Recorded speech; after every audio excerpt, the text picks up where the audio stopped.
थो मोकिलायां अलविदा ए सिंध तोखे अलविदा, थो मोकिलायां अलविदा ए सिंध तोखे अलविदा। जीलानी जमायत जो रूहानी रहबर, रूहानी पेशवा दरगाह कामार शरीफ़ जो गादी नशीन,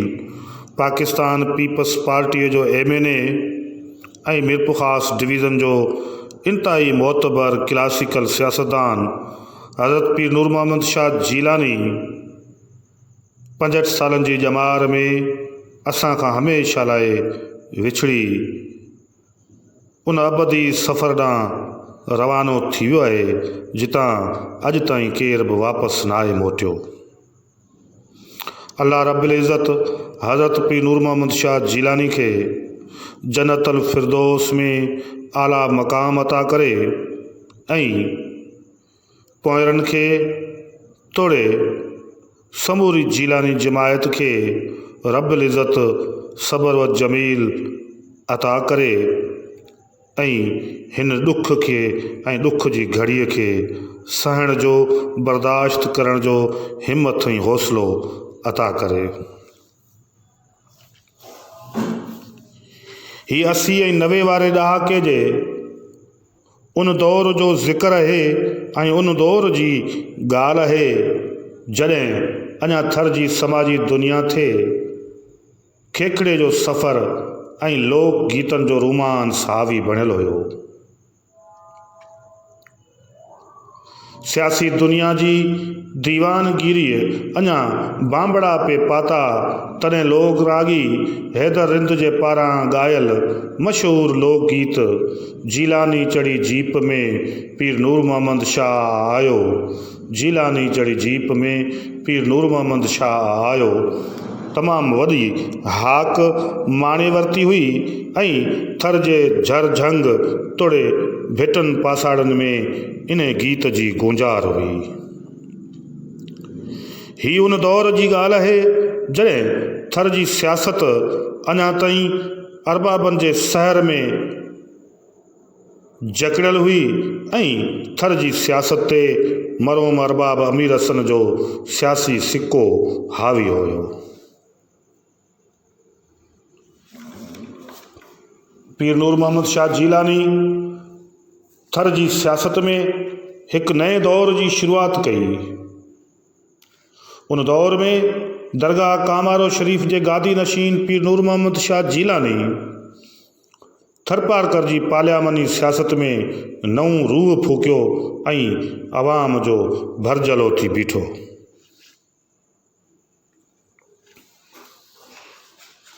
सियासी तौर में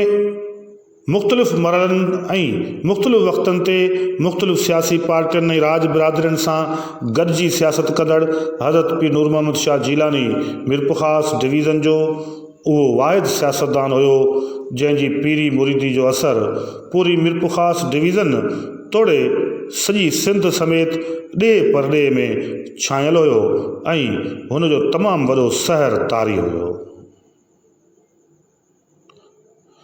मीरपुर डिवीज़न ख़ासि तौर ते थरपारकर, उमरकोट ऐं सांगड़ ज़िले जे तालुके खिपरे ऐं अछड़ो थर वारे इलाइक़े में यकसां पीर नूर मोहम्मद शाह जीलानी जी सियासी साख संदसि पीरी मुरीदी जे करे तमामु वॾो मज़बूत ऐं मोतबर रही आहे। इहो ई सबबु हुयो जो अददी अक्सरियत वारी सियासत जा हामी ख़ानदान तोड़े सियासी पार्टियूं साणस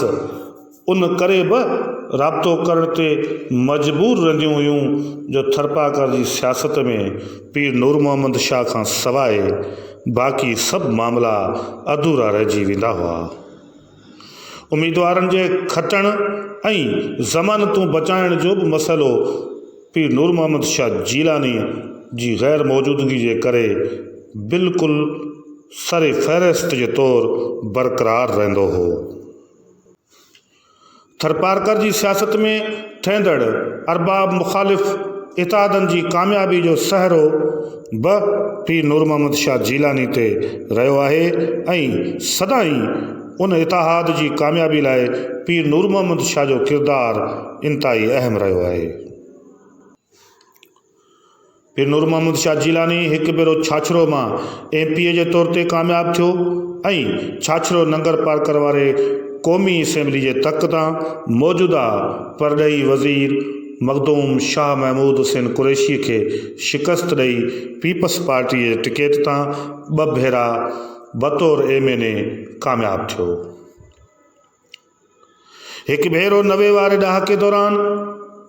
पीर नूर मोहम्मद शाह जीलानी उमरकोट ज़िले मां बि MNA तौर ते कामयाबु थियो। ही उहा इलेक्शन हुई जंहिं इलेक्शन में पीर नूर मोहम्मद शाह जीलानी खे मुस्लिम लीग नवाज़ पारां टिकट अलाट थी चुको हो ऐं खेसि चूंड निशान शींहं बि अलाट थी चुको हुयो, पर आख़िरी वक़्त ते सियासी कलाबाज़नि जे तौर ते नवाज़ शरीफ़ पंहिंजो फ़ैसिलो वापसि वठंदे अॻूणे वज़ीर आज़म महमद ख़ान जुनेजो जे पुटु सेनेटर असद अली जुनेजो खे पंहिंजे उम्मीदवार जे तौर ते शो कयो, पर पीर नूर मोहम्मद शाह जीलानी उमरकोट ज़िले में इन टिरुखे मुक़ाबले हूंदे बि तमामु वॾी ज़हानत महारत ऐं पंहिंजे हुसन इख़लाक़ सां इहा सीट कढण में कामयाबु थी वियो ऐं पुरइसरार तरीक़े सां ज़बरदस्त तरीक़े सां इलेक्शन खटे मौजूदा पीपल्स पार्टी जे MNA नवाब मोहम्मद यूसुफ टालपुर ऐं असद जुनेजो ॿिन्ही खे शिकस्त ॾेई पाण कामयाबु थी वियो।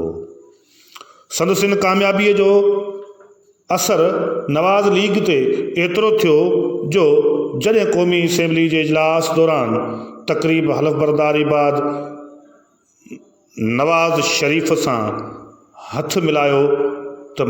नवाज़ शरीफ़ इहो चवण ते मजबूर थियो तो पीर साहब आप वाकई बड़े सियासतदान हैं। नवाज़ शरीफ इकरार कयो तो ये मेरी गलती थी कि मैंने आपसे टिकट वापस ले लिया और मैं मानता हूँ कि आप थरपारकर मिरपुखास डिवीज़न के वाकई बड़े और क्लासिकल सियासतदान हैं। जीलानी जमायत जे रूहानी पेशवा पीर नूर मोहम्मद शाह जीलानी जी तबियत ऐं मिज़ाज इंतहाई नफ़ीस रहियो आहे। इहो ई सबबु हुयो जो हू दिलनि ते हुक्मरानी ऐं बादशाही करण जा समूरा गुर पेच ॼाणंदो हुयो। बुनियादी तौर ते हू थर जी सियासत जो बादशाह गुर रहियो आहे, जंहिंखे अंग्रेज़ी में किंग मेकर चई सघिजे थो। थर जी सियासत जो किंग मेकर रहंदड़ हज़रत पीर नूर मोहम्मद शाह जीलानी थर जी सियासत जा समूरा मरहला तय करे थर जे झर झंग ऐं भड़बांग भिटनि में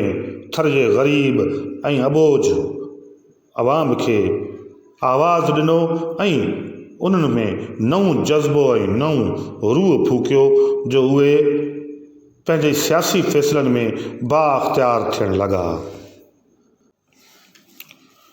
थर जे क्लासिकल सियासतदान मरहूम अरबाब अमीर हसन, सरगवासी राणा चंदर सिंह सोढो, इनायतुल्ला रहमो, हाजी ग़ुलाम अहमद लाट, सैयद मुज़फ़र हुसैन शाह ऐं ॿियनि थर जे सीनियर सियासतदाननि जो इंतहाई वेझो सियासत में इंतहाई बहितरीन दोस्त ऐं साथी रहंदड़ ऐं मुख़्तलिफ़ वक़्तनि ते सियासी इख़्तिलाफ़ रखी सियासी मुक़ाबला कंदड़ हज़रत पीर नूर मोहम्मद शाह जीलानी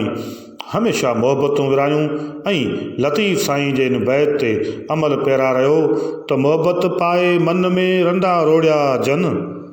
तिन जो सराफ़न अण तोरियो ई अघायो। हुन सदाई मोहबतूं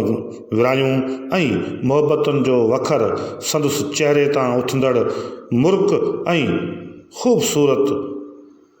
अंदाज़ सां हू माण्हू जी दिलनि खे जीते वठंदो हो। जीलानी जमायत जे इंतहाई मुतहरिक किरदार ऐं ॾे परॾे में मशहूरी माणींदड़ ऐं पंहिंजे सियासी फ़ैसिलनि सां ऐं ॾहाप सां पंहिंजी बुर्दबारी हिम्मत ऐं बहादुरीअ सां पंहिंजो हिकिड़ो अलॻि मक़ाम हासिलु कंदड़ हज़रत पीर ताज हुसैन शाह जीलानी जो चाचो हज़रत पीर नूर मोहम्मद शाह जीलानी हमेशा पंहिंजे सियासी मुखालफ़नि खे ऐं मथनि थींदड़ सियासी हमलनि खे प्यार ऐं मुहबत सां जवाबु ॾींदो रहियो। हुन सदाई पंहिंजी निफ़ासत, नहठाई ऐं निमाणी तबियत सां, न्याज़मंदीअ सां कॾहिं बि कंहिं इंसान खे न ॾुखोयो ऐं न वरी इंतक़ाम वरितो। इहो ई सबबु हुयो जो संदसि चहिरे तां उथंदड़ मुर्क माण्हू जी दिलि खे ईअं खटे वठंदी हुई जीअं को रांदीगर रांदि खटे वठे। संदसि हुस्न इख़्लाक़ अहिड़ो हुयो जो मुख़ालिफ़ हिकु भेरो रूबरू मिलण बाद सभु ॻाल्हियूं छॾे संदसि जो ई थी वेंदो हो। हू थर जी हिकु पूरी अधु सदी जी सियासी तारीख़ जो अनमोल हीरो ऐं अहिड़ो मोती हुयो जो खेसि तारीख़ में हमेशह यादि रखियो वेंदो। तोखे केरु विसारियो साईं, तोखे केरु विसारियो साईं। हालनि जे मखदूम तालिबुल मौला खां वठी मखदूम मोहम्मद अमीन फ़हीम ऐं हाणोके गादी नशीन मखदूम जमील ज़मा साईं ताईं ऐं हुर जमायत जे रूहानी रहबर हज़रत साईं शाह मर्दान शाह पीर साईं पागारे खां वठी मौजूदा पीर साईं पागारे हज़रत पीर सबतुल्ला शाह राशिदी ताईं पीर नूर मोहम्मद शाह जीलानीअ जा सभिनी पीराणियुनि गादियुनि सां इंतिहाई न्याज़मंदी ऐं प्यार मुहबत वारो तालुक़ ऐं रिश्ता बरक़रार रखिया ऐं रहिया। हुन ज़िंदगी जे आख़िरी घड़ी ताईं पंहिंजे पीराणियुनि गादियुनि सां मुहबत, प्यार ऐं ख़ुलूस जो तालुक़ बरक़रार रखियो। जेतोणीकि पीर नूर मोहम्मद शाह जीलानी गुज़िरियल ॿिनि इलेक्शननि में मखदूम शाह महमूद कुरैशीअ जो सियासी तौर ते मुक़ाबिलो कयो ऐं संदसि साम्हूं इलेक्शन विड़ी इलेक्शन खटी बि सही,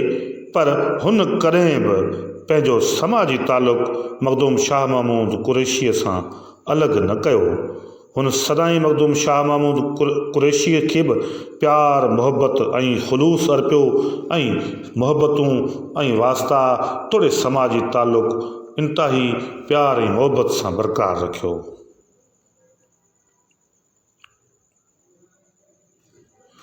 थर जी दुनिया में संदसि ख़ूबसूरती ऐं संदसि हसीन शबीह सबबि खेसि अवाम ऐं ख़ासि मुरीद ॻाढ़ो पीर करे बि सॾींदा हुआ।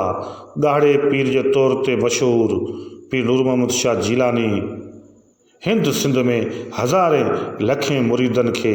ऐं चाहींदड़नि खे ॾुखारो छॾे दूर आकाश ॾांहुं हलियो वियो आहे। पीर नूर मोहम्मद शाह जीलानी केरु सॾाए। हू जॾहिं बि सफ़र ते निकिरंदो हुयो त उमरकोट ज़िले में उमरकोट जो नामियारो सियासतदान मरहूम सैयद हाजी अली मर्दान शाह साणनि गॾु सफ़र जे आख़िरी दावत ताईं मौजूदु रहंदो हो।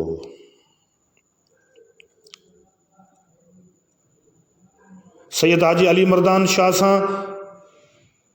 पीर नूर मोहम्मद शाह जीलानी जो इंतिहाई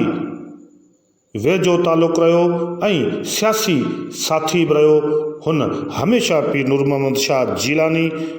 जी इज़त रखी ऐं हुन जे हर हुकुम खे लबैक चयो। इहो ई सबबु हुयो जो हर इलेक्शन में हज़ार मसइलनि ऐं मुश्किलातुनि जे बावजूदि बि पीर नूर मोहम्मद शाह जीलानी सैयद अली मर्दान शाह जी सियासी तौर ते मदद कई ऐं उनखे सोभारो कराइण लाइ अहम किरदारु अदा कयो। शराफ़त जी सियासत जो जॾहिं बि नालो खजंदो ऐं थरपारकर जी सियासी तारीख़ जो जॾहिं बि पोता मेल खोलिबो त उन पोता मेल जे अंदरि शराफ़त, मुहबत, प्यार ऐं शफ़क़त जो सरे फ़हरिस्त जेको नालो मिलंदो उहो पीर नूर मोहम्मद शाह जीलानी हूंदो। हिन शख़्स हिकु पूरी अधु सदीअ ताईं सियासत कई, पर हमेशह करप्शन खां पासीरो रही प्यार मोहबत ऐं ख़ुलूस सां हिन अवाम जे दिलनि खे खटियो ऐं उन्हनि जा मसइला ऐं मुश्किलातूं हल कयूं। उमरकोट खां नंगर पार्कर ताईं ऐं खिपरे खां अछड़े थर ताईं अहिड़ियूं 100,000 स्कीमूं मौजूदु हूंदियूं जेके सिहत, तालीम तोड़े ॿियनि मुख़्तलिफ़ मौज़ुअनि सां लाॻापियल स्कीमूं मौजूदु हूंदियूं जेके पीर नूर मोहम्मद शाह जीलानी हिन ख़िते जी ग़रीब ऐं मिसकीन ख़लक़ खे ॾेई दुआऊं खटियूं ऐं उन्हनि जे दिलनि ते राज कयो। थर जी सियासत में सिहत, तालीम, रोड सेक्टर तोड़े रोज़गार जा वसीला आणण लाइ पीर नूर मोहम्मद शाह जीलानी जो किरदारु ॿियनि सियासतदाननि खां मथ भरो रहियो आहे। हुन बेलोस थी ऐं बिना लालच जे पंहिंजनि मुरीदनि तोड़े ग़ैर मुरीदनि जी बि ख़िदमत कई। इहो ई कारण आहे जो अॼु बि संदसि पीरी मुरीदी वारे सिलसिले जी लिस्ट खणी ॾिसबी त उन में दावतनि जो हिकु वॾो सिलसिलो ग़ैर मुरीद तोड़े हिंदू बिरादरी सां तालुक़ु रखंदड़ ऐं ग़ैर मुस्लिम बिरादरियुनि सां तालुक़ु रखंदड़ माण्हुनि जे नालनि जो मिलंदो जेके पीर नूर मोहम्मद शाह जीलानीअ जा चाहींदड़ ऐं मोहबत अर्पींदड़ शख़्सियतूं आहिनि। पीर नूर मोहम्मद शाह जीलानी जी तबियत ऐं मिज़ाज में जेका सभ खां वॾी ॻाल्हि मशहूरु रही आहे ऐं जेका सुञाणप जो ज़रियो बि बणी उहा आहे संदसि सब्र ऐं संदसि शराफ़त। हू एॾो वॾो साबरीन पीर रहियो आहे जो सियासत में रहंदे हुन हमेशह ॾुखनि तोड़े तकलीफ़नि खे इंतिहाई मोहबत ऐं सब्र सां क़बूल कयो ऐं मुश्किलातुनि खे पंहिंजी ॾाहप सां हल कयो। इहो ई कारण आहे जो सच ॻाल्हाईंदड़ ऐं सदाईं पंहिंजी जमायत खे बि सच चवंदड़ पीर नूर मोहम्मद शाह जीलानी अमन ऐं सलामती जे हवाले सां बि हुन थरपारकर ऐं पुराणे मीरपुखास डिवीज़न में पंहिंजो हिकु इंतिहाई अहम रोल प्ले कयो आहे, अहम किरदारु अदा कयो आहे जंहिंखे बि कॾहिं केर बि विसारे नथो सघे। खिलभोग ऐं मिज़ाह खे पंहिंजी तबियत में मौजूदु रखंदड़ हज़रत पीर नूर मोहम्मद शाह जीलानी कचहरीअ जो कोडियो ऐं कचहरीअ जो इंतिहाई ज़बरदस्त अंदाज़ पीर नूर मोहम्मद शाह जीलानी जो मशहूरु रहियो आहे। इहो ई कारण आहे जो अछड़े थर जे सफ़र तां मोटंदे जॾहिं उमरकोट जे शहर न्यू छोर लॻ ॻोठ गोईंदाणी ऐं भर पासे जॾहिं आख़िरी दावतूं अटेंड कंदो हुयो त हिन ख़िते जा तमामु वॾा सियासतदान उन्हनि दावतनि में पहुचंदा हुआ जिते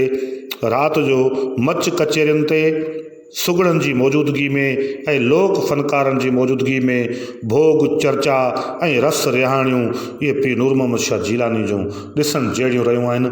इहो ई कारण आहे जो इन्हनि दावतनि में पीपल्स पार्टीअ जी मेंबर सूबाई असेंबली फरियाल टालपुर, नवाबज़ादा मीर मुनव्वर अली ख़ान टालपुर खां वठी सैयद अली मर्दान शाह ऐं मीरपुखास डिवीज़न जा ॿिया सियासतदान इन्हनि दावतनि में शरीक थी हिकु सियासी मंडल मचाईंदा रहिया आहिनि ऐं इन्हनि कचेरियुनि जी हाक पूरे ख़िते में मशहूरु रही आहे। माण्हू सीड़ जी ख़ुसूसी तौर ते इन्हनि दावतनि में शरीक थी कचेरियूं ॿुधंदा रहिया आहिनि ऐं इन्हनि कचेरियुनि जो बि हिकिड़ो वॾो सियासी ऐं तारीख़ी पस मंज़र आहे जंहिं ते मुकमल तौर ते अलॻि सां लिखणु ॻाल्हाइण जी ज़रूरत आहे। थर जी सियासी तारीख़ पीर नूर मोहम्मद शाह जीलानी जे सियासी किरदार खे कॾहिं बि नज़रअंदाज़ नथी करे सघे। थर जी सियासी तारीख़ जो तज़किरो जॾहिं बि तारीख़ जे वर्कनि में थींदो तॾहिं पीर नूर मोहम्मद शाह जीलानी जो ज़िक्र सरे फ़हरिस्त हूंदो। हिन सियासत में नवां रुख नवां लाड़ा मुतारफ़ कराया ऐं अवाम जो भरजलो थी अवाम में हिम्मत हौसलो ऐं वलवलो पैदा कयो। तारीख़ खेसि सदियुनि ताईं हमेशह यादि रखंदी। अॼु जॾहिं पीर नूर मोहम्मद शाह जीलानी हिन दुनिया में मौजूदु नाहे रहियो ऐं कोरोना वायरस जे सबबु हमेशह लाइ असां खां विछड़ी अबदी दुनिया ॾांहुं हलियो वियो आहे, त असां हिकु भेरो वरी जीलानी जमायत सां ॾुखु वंडींदे क़िबला साईं सैयद अमीर अली शाह जीलानी, क़िबला साईं हाजी ग़ुलाम दस्तगीर शाह जीलानी तोड़े समूरनि भाइरनि ऐं चाचनि पीर सैयद ताज हुसैन शाह जीलानी, पीर साईं मुश्ताक हुसैन शाह जीलानी ऐं ॿियनि समूरे ख़ानदान सां ॾुखु वंडींदे दिली ताज़ियत जो ऐं ॾुख जो इज़हार था करियूं ऐं भेटियूं था सिंध जे इंतहाई हसीन ऐं ख़ूबसूरत शाइर शेख अयाज़ जो उहो गीत जेको मशहूर ज़माना गीत आहे उहो खेसि अर्पणा कयूं था क़िबला साईं हज़रत पीर नूर मोहम्मद शाह जीलानी जे नाव, जंहिंमें अयाज़ मोकलाणी जो ज़िक्र करे थो। हिकु मोकलाणी जंहिंमें सिंध बि आहे, जंहिंमें जिंद बि आहे, जंहिंमें हिंद बि आहे, जंहिंमें सावणियूं बि आहिनि, जंहिंमें वसकारा बि आहिनि, जंहिंमें मोकलाणी बि आहे, जंहिंमें विछोड़ो ऐं वरलाप बि आहे। थो मोकलायां अलविदा ए सिंध तोखे अलविदा, थो मोकलायां अलविदा ए सिंध तोखे अलविदा, थो मोकलायां अलविदा ऐं साज़ खे मज़राब जे सीने लॻायां अलविदा, ऐं साज़ खे मज़राब जे सीने लॻायां अलविदा, मां आख़िरी शोले जियां थो गीत ॻायां अलविदा। हू अॻु वया जे काफ़िला, हू अॻु वया जे काफ़िला, तिन खां बि अॻु में थो वञा, पर थो वञा केॾां मां, ही मूं न ॼातो वञा, थी दूर जा सांझी सॾे, थी दूर जा सांझी सॾे, उन में समायां अलविदा। सौ दर्द हा सौ दुख हा, सौ दर्द हा सौ दुख हा, पर ज़िंदगी प्यारी हुई, अॼु चंड ॾे आकाश में थो विख वधायां अलविदा। अॼु चंड ॾे आकाश में थो विख वधायां अलविदा, जीअं सावणियूं भरिजी वसनि, जीअं सावणियूं भरिजी वसनि, थरबर वसाए थो वञा, जीअं सावणियूं भरिजी वसनि, थरबर वसाए थो वञा, पर ही कुल्हे ते कीनरो,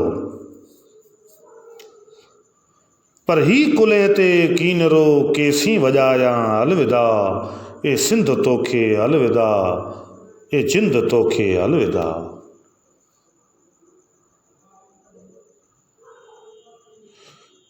जी सावणियूं भरिजी वसनि, थरबर वसाए थो वञा, पर ही कुल्हे ते कीनरो, केसीं वॼायां अलविदा,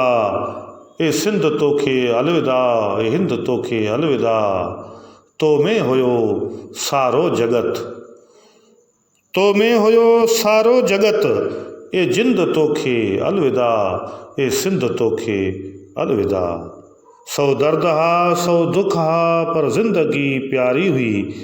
अॼु चंड ॾे आकाश में थो विख वधायां अलविदा, जीअं सावणियूं भरिजी वसनि, थरबर वसाए थो वञा, पर ही कुल्हे ते कीनरो, केसीं वॼायां अलविदा, ए सिंध तोखे अलविदा, ए जिंद तोखे अलविदा। पीर नूर मोहम्मद शाह जीलानी जेको असां खां हमेशह जे लाइ विछड़ी दूर आकाश ॾांहुं हलियो वियो, रब्बिल इज़्ज़त जे बारगाह में दुआ आहे त मुंहिंजो रब्बिल आलमीन हज़रत पीर नूर मोहम्मद शाह जीलानी खे जन्नतल फिरदौस में आला मक़ाम अता करे ऐं पूरी जीलानी जमायत खे ही ॾुख जी घड़ी बर्दाश्त करण सहण जी सब्र जी तौफ़ीक़ अता फ़रमाए। थर जेको पीर नूर मोहम्मद शाह जीलानी जे लाॾाणे सां हिकु इंतहाई मुदब्बर ऐं नाम्यारे नामवर क्लासिकल सियासतदान खां हमेशह जे लाइ महरूम थी वियो आहे। असांजी दुआ आहे त ईंदड़ वक़्त में संदसि जान नशीन ऐं संदसि फ़र्ज़ंद हज़रत पीर अमीर अली शाह जीलानी पूरी जीलानी जमायत जो भरजलो ऐं ॾढ साबित थिए ऐं सार संभाल लहंदो रहे। आमीन सुम आमीन। मालिक रब्बिल इज़्ज़त हज़रत पीर नूर मोहम्मद शाह जीलानी जा दर्जात बुलंद करे ऐं जन्नतुल फिरदौस में आला मक़ाम अता करे। इलियास थरी, थरथाक, उमरकोट।